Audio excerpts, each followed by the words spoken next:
ou à ce qu'ils appellent communément une vie de réussite, et nous devons tenir compte du fait que Jacques écrit aux croyants. Donc pour nous, croyants comme pour ceux qui ne le sont pas, chaque personne peut avoir une vie victorieuse, et elle peut l'avoir de la manière suivante. 1. Sachez que Dieu vous aime jalousement. 4. 4 à 6. Sachez que Dieu vous aime. Désire jalousement l'esprit en vous. Jacques appelle adultères les personnes qui trahissent Dieu par leur attitude. C'est ainsi que Dieu considérait le peuple d'Israël qui menait une double vie. De la même manière, Jacques appelle ceux qui vivent une double vie, étant amis du monde et voulant en même temps être amis de Dieu. Le volume 5 parle de l'esprit que Dieu a placé en chaque personne. Même si la personne n'est pas croyante, l'esprit est la vie que Dieu a insufflée. Genèse 2.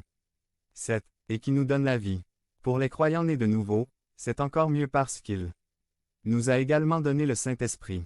Aimer jalousement signifie alors que Dieu nous désire, et que son seul désir est notre bénédiction. Il veut donc que nous acceptions sa grâce en cessant de résister à son amour.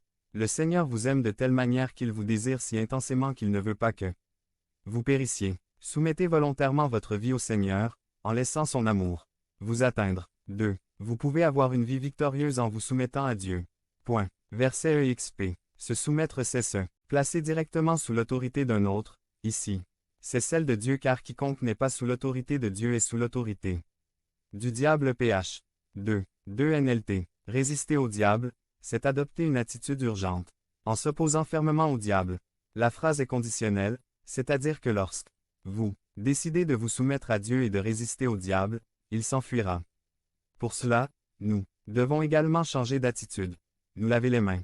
Expliquer la phrase. Se soumettre à Dieu est alors la décision volontaire de vivre selon la volonté de Dieu et non la vôtre comme vous l'avez fait jusqu'à aujourd'hui. Jacques montre ce que signifie se soumettre à Dieu. C'est porter devant Dieu les mauvaises actions, les indécisions, qui serviront à d'autres choses et ainsi laisser le cœur libre pour le Seigneur. C'est reconnaître la vie misérable, que vous ne faites que la vivre, mais que vous n'appréciez pas ou n'avez pas de vision de l'avenir. C'est aussi s'humilier devant Dieu et dire que nous avons besoin de lui en tout et pour tout dans notre vie. En abandonnant ce comportement et cette vie, nous détruisons ce qui empêche Dieu de s'approcher de nous. Le péché est 59. 1 à 2, et nous avons la victoire sur Satan car comme il n'y a aucun argument contre nous, nous pouvons le chasser de nos vies. 3. Rejeter tout jugement. 4. 11 à 12. Rejeter tout jugement. L'une des mauvaises attitudes qui conduit à des conflits entre les gens est le commérage ou le fait de dire du mal des autres. Non seulement cela nuit aux relations, mais cela entrave également l'avancement de l'Église et sa croissance. Rejeter tout jugement, c'est alors aussi rejeter toute attitude orgueilleuse qui nous amène à juger. La personne qui juge se met au-dessus des autres, ce qui l'amène à minimiser les autres, à les détruire et finit par ruiner l'œuvre de Dieu, qui est l'Église.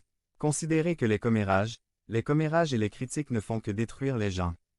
Point. Jacques nous appelle à garder notre langue car une petite indiscrétion peut corrompre toute la congrégation. 3. 6. Gardez à l'esprit que seul Dieu est un juge juste. 4. Vous pouvez avoir une vie victorieuse en rejetant toute arrogance. La vantardise est l'attitude arrogante qui cherche à impressionner les autres.